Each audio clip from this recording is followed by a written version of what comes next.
Vocês também têm esse achismo, não sei, não vou falar achismo, mas de saber que, por exemplo, esses fenômenos, no caso lá da Operação Prato, né? Parece que aumentam de tempos em tempos, né? Parece que passa uma época e daqui a pouco começa forte, assim como o lance lá do chupacabra, assim como o lance das luzes lá dessa região aí, desde da ilha de Marajó até lá no Maranhão, que nem eu falei, né? Aquela lá, Barreto foi até lá para pesquisar esses assuntos. Vocês acham que tem um motivo para que aconteça de época em época? O que de fenômeno acontece aí? Começa você dessa vez, Júlio. Olha, cara, o motivo fica difícil você falar qual é o motivo, né? Mas é uma região que tem muita incidência e que continua tendo. Uhum. Só que eu acredito que não da forma como foi anteriormente, no caso da Operação Prato, né? Sim. Fala, Arthur. Bom, é isso que o Júlio falou. Esse fenômeno ele já existia muito antes dos militares irem para lá. Uhum. Na realidade, os militares eles foram para lá numa tentativa de acobertar e, vamos dizer assim, camuflar o pânico que estava atingindo a população das cidades pequenas lá, como foi o caso de Colares. Sim. Então, eu acho que a tentativa na realidade era essa, porque eles já deveriam estar monitorando isso já desde antes. E me parece o seguinte, hoje não se documenta mais, mas no passado os ufólogos documentavam as ondas ufológicas. Essas ondas elas ocorriam de 18 em 18 meses ou 18 em 20 meses. E elas costumavam durar de 3 meses até, às vezes, 4 meses, 6 meses. E eram chamadas ondas ufológicas. E elas elas tinham uma característica endêmica. Elas aconteciam em algumas regiões por um período curto, 3, 4 meses, e só naquela região. E aí depois, às vezes, elas migravam para outros lugares. E com o passar dos anos, os ufólogos não se preocuparam mais com isso. Até hoje é assim. Sim. Aquela incidência alta que nós tivemos por algumas semanas no sul, no ano passado, ela não foi acompanhada. Mas tudo indica que aqueles objetos começaram no sul, mas depois se espalharam em várias regiões do Brasil. Uhum. E ninguém se preocupou em documentar isso, em confirmar essa informação. Hoje, a tecnologia, ela, ao mesmo tempo que ela ajuda, ela também atrapalha um bocado. Porque as pessoas ficam só pesquisando nos computadores. Sim. E não vão para campo justamente para fazer esses registros aí e poder documentar e apresentar para o público, né? Sim. No meio então, dos... Quer dizer, pode falar. Existe pode concluir. uma subinformação. A informação ela é subnotificada. Mas você acha, Arthur, que... você acha não? Você lembra se no meio dos ufólogos que vocês andavam ou obtinham informação dessa época, era mencionado a causa desses períodos? O porquê que tinha esses períodos? Não. Isso aí, se você for olhar pelo olhar de bom senso, não tem como saber. Uhum. Não tem Fica como. difícil. Talvez eles venham aqui numa época do ano que a rotação da Terra Sim. permite Sim. um maior trânsito de ida e vinda. O alinhamento, né, de alguns planetas. Exatamente. Talvez seja por conta dos buracos de minhoca em determinada época do ano, em determinadas condições, é mais propício para eles utilizarem esses atalhos dimensionais. Aí é só especulação, a gente só pode especular. Claro. Mas é uma especulação que é plausível, né? Porque... É plausível, é coerente, né? Mas... Se tem, de tempos em tempos, né, aparecem esses fenômenos, é por algum motivo, né? Se não precisasse de alguma causa, eles apareceriam sempre, ou não apareceriam, né? Mas esse lance de alinhamentos planetários, buracos de minhoca, portais, né? Para a pessoa entrar e sair, sem precisar talvez vir pela entrada do planeta, né? Pelo espaço, mas pode aparecer dentro da água, dentro de cavernas e assim por diante, né? Então isso que chama... Oi, pode falar, Arthur. Ô Cleiton, você me lembrou uma coisa. Diga lá.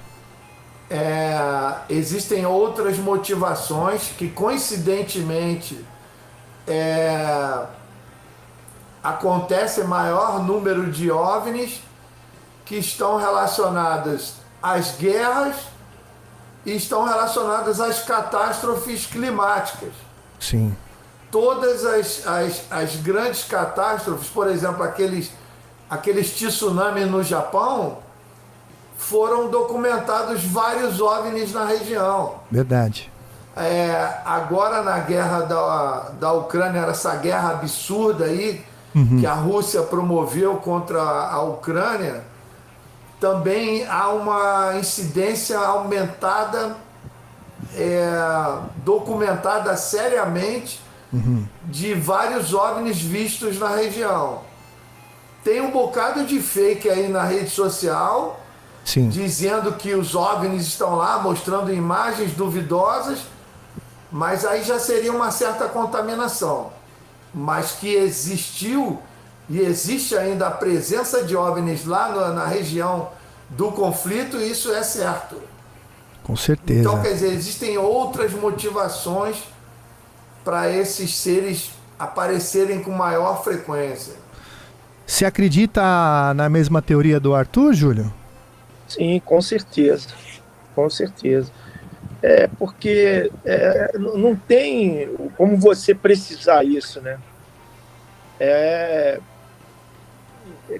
Por exemplo, existem dados que o número de índice de avistamentos, quer dizer, o índice de avistamentos aumenta na lua nova, que é uma lua que a incidência é maior, mas é uma probabilidade, é uma estatística, né? Mas a gente não é aquela coisa exata. A lua nova é quando não aparece a lua, não é isso?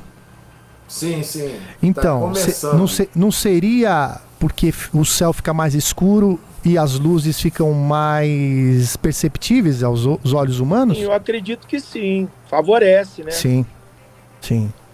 Não tem a luz da lua para atrapalhar, né? O Arthur falou, eu acho que deve ter condições que favorecem essa entrada aqui no planeta, no nosso sistema solar. Então eu acredito que seja isso. São condições mais favoráveis que facilitam esse acesso. Eu comecei a pensar nisso desde quando a gente teve a oportunidade de falar com o Carlos Alberto Machado, que é o pesquisador lá do lance do chupacabra, né? Aqui no Brasil, e junto com os escritores e pesquisadores latino-americanos, né? Eles trocaram uma figurinha e também tem esse mesmo pensamento, né? Porque de períodos em períodos, de 3, 4 meses, depois cessava, não parecia aquele monte de gado empilhado, de cabrito e até pessoas, né? Tem, para quem quiser ouvir lá, vai lá na entrevista Estranha Colheita. Estranha Colheita, que eu ia falar colheita maldita, Estranha Colheita, que é a entrevista que a gente fez com o Carlos Alberto. Livro do Carlos Machado. Isso. E a gente colocou de nome aqui do episódio também. Você pode ver o Carlos falando de pessoas, inclusive, né? Pessoas que morreram de uma forma muito estranha. E assim como os animais encontrados sem a face, sem partes do corpo, essas pessoas também estavam, né? Bom, sobre esse assunto, vocês querem acrescentar mais uma coisa para a gente mudar aqui? Eu queria acrescentar o seguinte, que quando existem as catástrofes, já foi documentado a interferência desses aparatos. Por exemplo, a usina nuclear lá de Fukushima, quando ela foi atingida pelo maremoto, lá pelo tsunami, o que é dito é que as consequências seriam muito mais graves. Mas os OVNIs interferiram. Olha só. Inclusive existem vídeos fidedignos de OVNIs sobrevoando a usina de Fukushima. E aí essas consequências acabaram sendo minimizadas. Da mesma forma que no passado também eles interferiram em Chernobyl. Quando aconteceu o acidente nuclear lá em Chernobyl, o que é dito é que as consequências da radiação elas seriam muito mais graves. Mas eles interferiram e minimizaram os resultados, as sequelas da radiação, né? do acidente em si, né? Sim. Quer falar, Júlio? Não, é isso que o Arthur falou, cara. Porque eles monitoram o nosso... Isso para mim é certo que eles monitoram o nosso planeta, porque eu acredito que se houver algum problema nuclear maior do que já houve, eu acho que vai afetar muita coisa aí no universo, até no sistema solar. Sim. Então eu acho que eles têm essa preocupação com o ser humano, sim, da gente chegar a um extremo de uma terceira guerra, né? Sim. Uma guerra nuclear, eu acho que não vai ser bom para ninguém, né? Não, e também tem aquela teoria, né? Tem até o lance de que eles não vêm de fora, não vêm da Terra. Eles estão aqui no planeta Terra, porém estão em outra frequência de luz, né? Ou seja, se a gente soltar uma bomba aqui, eles também serão afetados, né? Assim como se eles soltarem em outra dimensão, eles estão no planeta Terra, desculpa, eles estão no planeta Terra, porém estão em outra dimensão, né? E seriam prejudicados com uma bomba soltada pelos humanos, né? Assim como nós seríamos prejudicados se eles lá do outro lado soltassem também uma bomba, né? Então... Foi bem lembrado que hoje tudo indica que uma grande maioria desses OVNIs que a gente vê, eles não vêm de fora. Eles já vêm de instalações aqui mesmo. Também acho. Inclusive instalações que provavelmente existem há milênios, muito anteriores à nossa civilização. Tudo indica que já existem instalações desses seres há muitos milênios e ainda tem outros grupos que ainda vêm de fora. Então, quer dizer, são vários origens, né, desses seres que estão por aqui. E tudo indica que a Terra ela é preciosa. Como o Júlio falou, eles provavelmente não vão permitir que ocorra um conflito nuclear com consequências desastrosas para o planeta. Sim. A bomba foi feita para não ser usada, né? Para botar medo, exatamente, né? Mas a gente nunca sabe quem que tá lá, o doidão que tá lá apertando o botão, né?